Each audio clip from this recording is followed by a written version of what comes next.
Ahora vamos a analizar brevemente el método del valor agregado para medir el producto, para medir la actividad económica.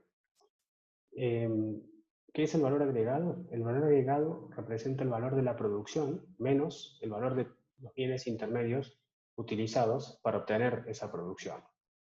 O sea, el valor de la producción de bienes neto de todo lo que es el valor de los bienes intermedios. Veamos un ejemplo de cómo computar el valor agregado de una economía bien sencilla que tiene las etapas de producción que le voy a describir a continuación. La primera etapa, un agricultor cultiva un quintal de trigo y lo vende a un molinero por $1. En la siguiente etapa, el molinero convierte el trigo en harina y la vende a un panadero por $3. En la tercera etapa, el panadero utiliza la harina para hacer una barra de pan y la vende a un ingeniero por $6. Y luego el ingeniero consume ese pan. Entonces la pregunta es, ¿cuál es el valor agregado en cada fase de producción y cuál es el Producto Interno Bruto de esta economía tan sencilla? Bueno, ustedes pueden ver que en la primera etapa podemos decir que el valor agregado es 1, que en la segunda es igual a el valor de la producción en esta etapa menos todo lo que representa el consumo de bienes intermedios para producir la harina, que ese es el peso que se gasta en trigo. Entonces 3 menos 1 es 2, es el valor agregado en la segunda etapa. En la tercera etapa, noten que se produce el pan, se vende a 6, pero el costo de ese pan, de la harina para el panadero, es 3. Entonces el valor agregado en la última etapa es 3.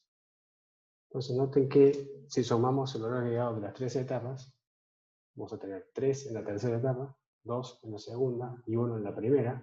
3 más 2, 5 más 1, 6. 6 representa, noten que coincide con el valor del producto final que se elabora en esta economía. O sea, entonces, el PIB es el valor de los bienes finales producidos, lo comprobamos en el método, en el ejemplo anterior, es la suma del valor agregado en todas las fases de producción. Como vimos, el valor del bien final producido es 6 y la suma del valor agregado en todas las etapas de producción para obtener ese bien era 6. O sea, el valor de los bienes finales ya incluye el valor agregado, entonces, de los bienes, de la producción de los bienes intermedios, por lo cual si nosotros sumáramos el valor de los bienes intermedios al valor de los bienes finales, estaríamos incurriendo en un problema de doble contabilización, lo cual es incorrecto.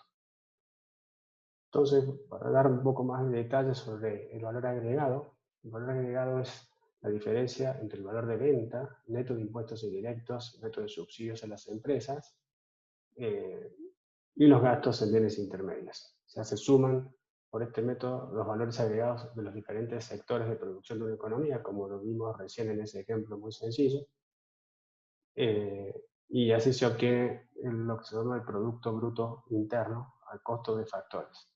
¿Por qué es a costo de factores? Porque no incluye los impuestos indirectos netos de subsidios. Si uno quisiera pasar del Producto Bruto Interno al costo de factores al Producto Bruto Interno al precio de mercado, debiera sumarle a esta expresión los impuestos indirectos netos. Hay entonces una suerte de dilema, de pregunta, respecto a si entonces el producto va a coincidir o no con el gasto y exactamente con el valor agregado en esta economía. Conceptualmente sí, en algunos casos puede ocurrir que en la práctica no ocurra, porque puede que una empresa, por ejemplo, venda bienes finales por 10.000 millones de pesos, que produzca, perdón, bienes finales por 10.000 millones de pesos, que venda bienes finales por 9.000, entonces en ese caso gasto y producción no coincidirían, pero la pregunta aquí, ¿se viola la identidad gasto igual a producción? Bueno, ya lo vimos recién. La producción que no se venda pase a formar parte de las existencias y se contabiliza como variación de las existencias.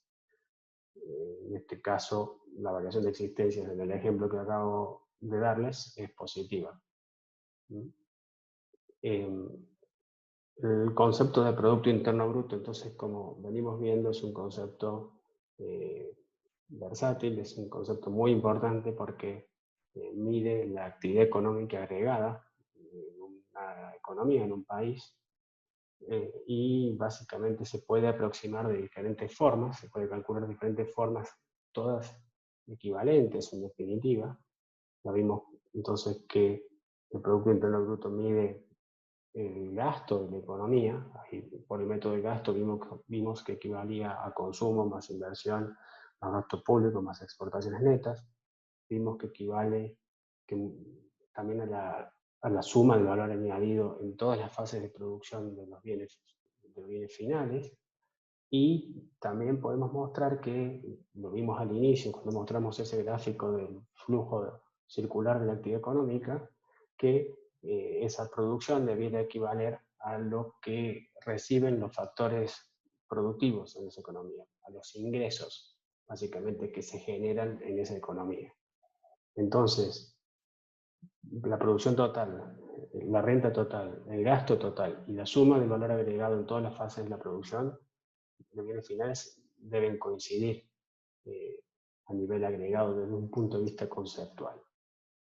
Lo que sigue entonces va a ser hablar más en detalle sobre cómo obtener, cómo medir la actividad económica a través del método del ingreso. Entonces ese va a ser el tópico del siguiente video. Ahora entonces tomamos un break en este momento.